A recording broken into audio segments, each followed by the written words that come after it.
องเหงาอ้างว้างหลงทางห่างไกล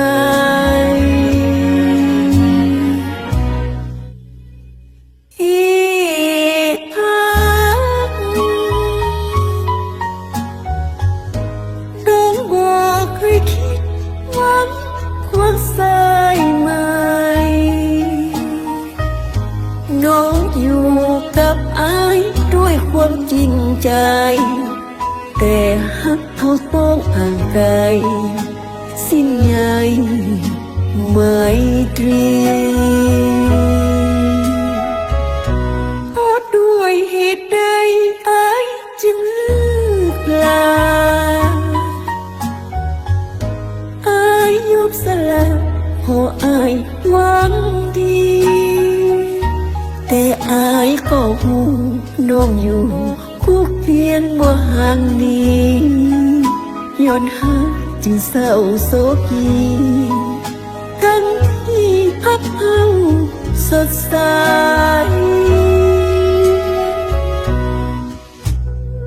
ที่พักขออย่าได้คิดหนีไปห่างไกลน้องจะถนอมพักเฮาเอาไว้ให้อายโปรดคิดเปลี่ยนใจ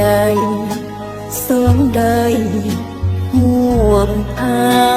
ง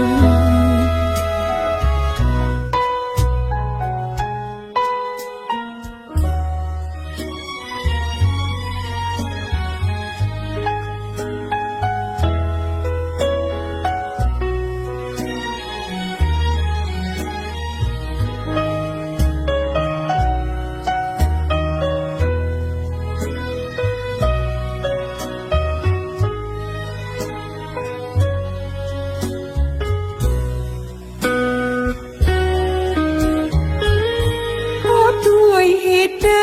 อายจึงเลือกลาอายยอมสละ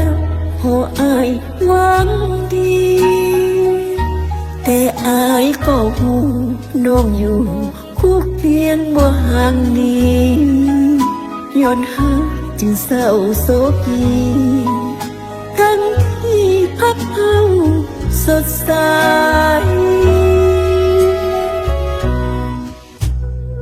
ที่พักขออย่าได้คิดหนีไปห่างไกลน้องจะถนอมพักเฮาเอาไว้ให้อายโปรดคิดเปลี่ยนใจสองได้ห่วงทาง